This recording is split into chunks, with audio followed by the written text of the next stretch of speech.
Editor, play some R&B music. Ramadani Daya. I am having so much fun just stealing all of your products and playing. I don't actually know what this is. What? Trixie Cosmetics.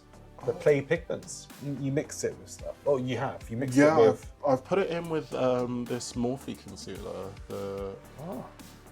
Because I think it's just a little warm. I want a little cold as ice. Cool. Yeah, I love the Trixie Cosmetics play pigments. Miss Trixie, you've got a customer. This is your new Avon lady. She's flogging Trixie Littell's. Trixie Littell's? She was obsessed with that video of Derek Barry, absolutely Derek Barry? Hammered. Derek Barry? Yeah. Trying to pronounce Latrice. Trixie Littell. She was like, Trixie... Derek Barry. They all tie together. ADHD. I think she was trying to say Latrice Royale's name, and she said Trixie Littell and Latrice because she was just so hammered. Oh. And it just made me giggle. I don't know what the point of that story was. Oh yeah, Trixie Cosmetics. They don't need any promotion on my very, very famous account. I hope you subscribe. Stop hitting the bed. I mean, the professional table we're filming this on. I forgot the prop at home. I'm very upset. I was going to bring along my Northamptonshire flag. I have a Miss Kettering sash as well I didn't bring. That's so crazy, because I miss ketamine. Oh my God, your name is Teena. Is it like ketamine? I'm like, no, it's not. My name has nothing to do with the drug. I thought Teena was crystal meth. Exactly, what do I know? Is it heroin? I thought it was ketamine, Teena. No, because ket is ketamine. I can't include this in, it's drugs. You're gonna overpaint this with the foundation. Yeah, so that's just gonna come really around the peripheries. Aren't there a lot of Polish Teenas? It's just a name, yeah.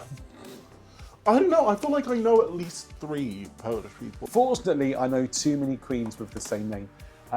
How many Tanyas do you know? Tanya Lecoq. Tanya Lecoq. Tanya Hyde. Tanya Hyde. They're the two I was thinking of, exactly. Like, Tanya Lecoq's a really good friend of mine. Tanya Hyde and I go many years back. I love Tanya Lecoq's makeup. Sorry. Now, how many Polish girls have you met called Tanya? Several many, though. You haven't? Oh, met in real life? Yeah, you haven't met any girls from Poland called Tanya, from Polish heritage. I don't think I've ever met a Tanya.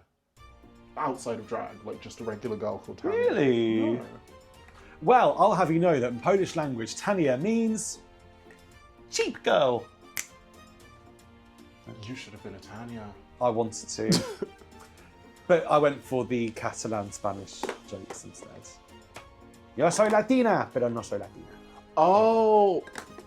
Nothing about... What is the thingy that,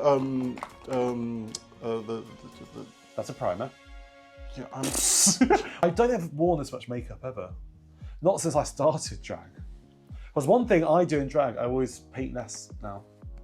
I paint less, and do bigger eyes. I feel like if I put too much on, like it just ends up sort of creasing and looking awful. But if I put a little bit less on, especially like around, I know how much you put around under the eyes. That's a bit of a scary area for me. because of creasing? Yeah. I mean, I feel like if we're gonna have so much colour underneath there. Well, not so much, but I feel like we're gonna have enough colour that like any fine lines will kind of be lost in the dark. What about photos? What about photos? Photoshop. I said, Mama, have you met you? How dare you? The other day I did a picture of me and Stalin, and someone said, "Oh, AI much?" I went, "No, it's not. I met Stalin. I met him at Zodiac 2 weeks ago doing a music video for a certain person who will not be named." He name dropped you in year 3 of his 5-year plan. I was the 5-year plan. What are you talking about? So used to... Okay. No, didn't you do that for The competition we did at Halfway to Heaven when you got me eliminated. Ex-boyfriend, Joseph Stalin! I was on so many drugs. There you are, Teena. I had surgery. You did, I do remember. Yeah, and you messaged me saying, I hope your kidney fails. What it was in this competition, right? So they were meant to eliminate 2 people. She couldn't make it. So she wasn't going to come out to competition. Then they eliminated the certain queen from the competition. I messaged you on the day that the judges were the judges who didn't like me and would probably want to get rid of me anyway. I had survived. And then Sarah, the message Sarah saying, should we get rid of 2 people today anyway? And you went, yes. It's all on stage, by the way. Misery loves company. So they just decided to eliminate me on a whim. Mind you, this was a voice note that I had already recorded. And I don't think I had read your message because I had surgery. So How's your kidney? You know what? No complaints. I feel like all things for that were so on brand. You did your love letter to Stalin. I did a comedy set giving an obituary to Harriet Tubman. You did, which was with my idea because mixing her up with several other famous Harriets. So I did Harriet Harman, Harriet from Love Island, Harriet the Spy. But no, it actually went down really well. I don't think I've ever seen you not go to the finals of a competition. You are something of a competition virtuoso. That's very sweet of you. Yeah, well, competition's weird because, you know, doing queer vision, as you know, like it's weird when you don't win or you feel bad. But the thing I'll have you know about doing this competition, right? With competitions, you don't get paid. You're doing it for the opportunity. You're doing it for the exposure. You're doing it for the stage time. And I have no sympathy now for the queer vision competitors who said to me things like, I had to travel 2 hours for this and I didn't make it through. But you still turned up, you still tried. I feel the same way, like I've done the same thing today, traveling 2 hours to get here. Like, you just have to go and do it. And if you don't fail, you can't be like, poor me, you can't moan to the hosts. That's a warning for queer vision competitors this year. I feel like it's kind of like the name of the game, and it's like, yeah, we can all say, oh God, it would be nice if it was different, but like it is kind of just the thing of like you pay your dues, you do the gigs for free to get exposure, you do the competitions to get your name out there, to get the experience, and your good mate, it was tea or coffee. Was like, you've just got to do the competitions, you've got to get the experience, make a name for yourself, and like if you don't, I think it's the best way of getting experience. But then again, like I will say this, I have a lot of experience, which is why I do well in competition. But you know, sort of me as a performer, I'm in a new climate.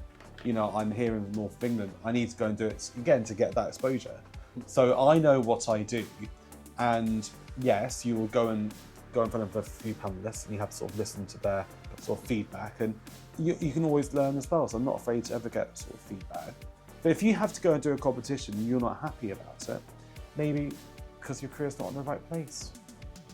Maybe you're too good to come and do Queer Vision, so... Message. So, you do. yeah. You're a cheeky girl. Hermana! Crash, who is she? Crash Cosmetics. They sponsor Drag Race Spain. Oh, Viva Drag Race When Spain. I was in Grenada a few months ago. You went to the Caribbean? No, not Grenada. Grenada. I did a whole video about it, link above. I bought it because I lost my palette. If there was like a rosier pink, I would have liked that. I use like orangey shades as a transition colour just because Translucent. You know me, baby, I'm having a stroke. Oh yeah. Just palette. This is the first ever palette I ever had. So, have you ever gone for LGBTQ plus comedian of the year? I haven't. I have not.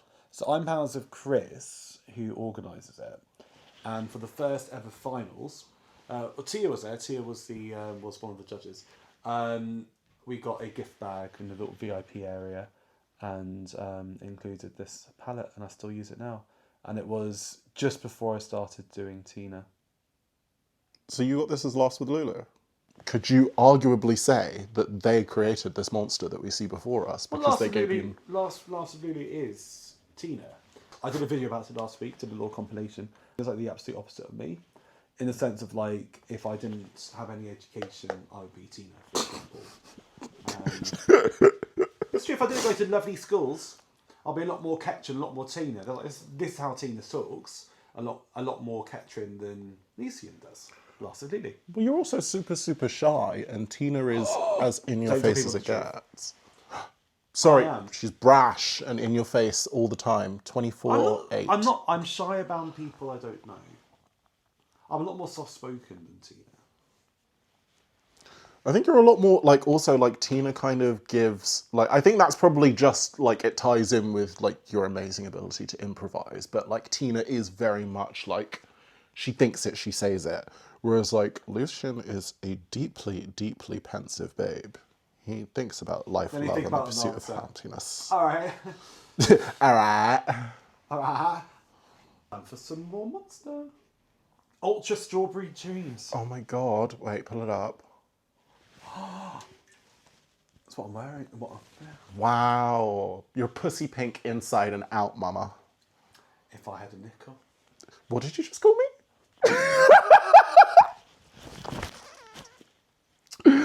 Oh, please keep that. Please. I'm so blue, I'm like Leanne Rimes. Well, oh my god, she stole one of my favourite housewives' husbands. Eddie Cibrian. Yeah. His ex-wife slashed the tyres on his motorbike. We just turned off the cameras for 30 minutes to concentrate on this. And I said, we're not going to talk because we don't want to run out of things to say and I don't want to go and lose my voice. We turned the cameras back on and we got complete silence again. Yeah, really. Having a stroke. No, it's just my Wallace and Gromit impersonation. Oh, Gwendoline. Whenever I hear that, I always think of the guy from MasterChef. Which one from MasterChef? The cancelled one, Wallace. Oh, Greg. That's your tip.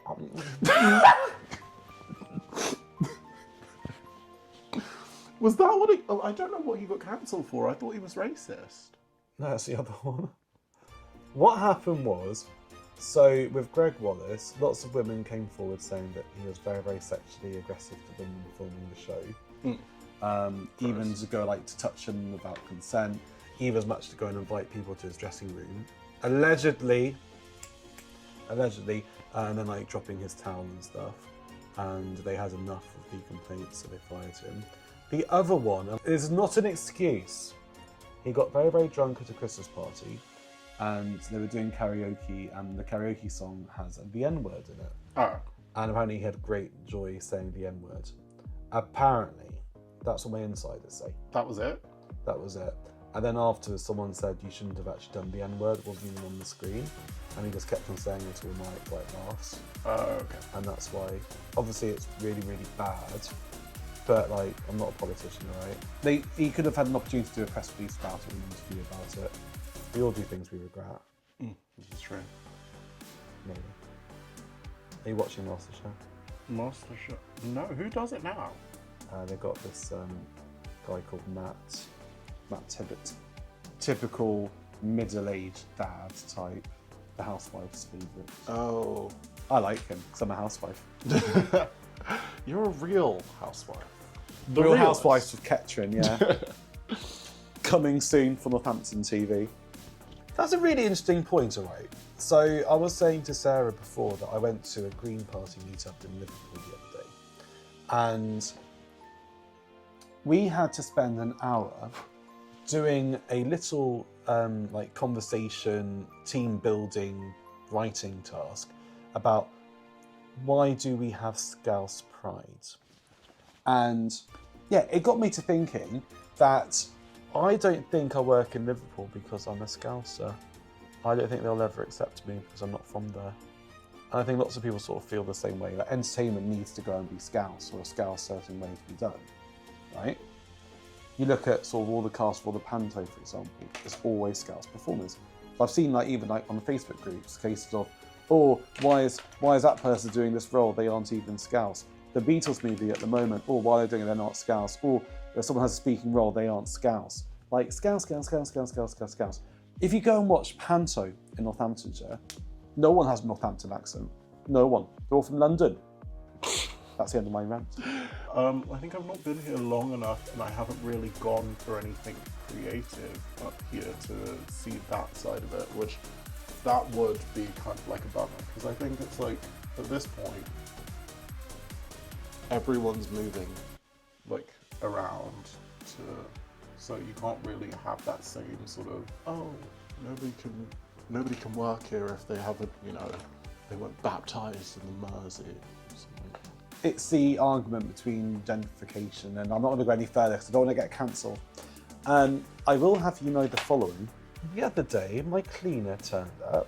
Okay, I went to meet her downstairs, and she was just having a chat with the. So usually I meet her by her car, but today she just came straight to the place, and she was having a conversation with the concierge in my building, and I was like, oh, in the lift. Oh, so you know them? And she went, no, we just met.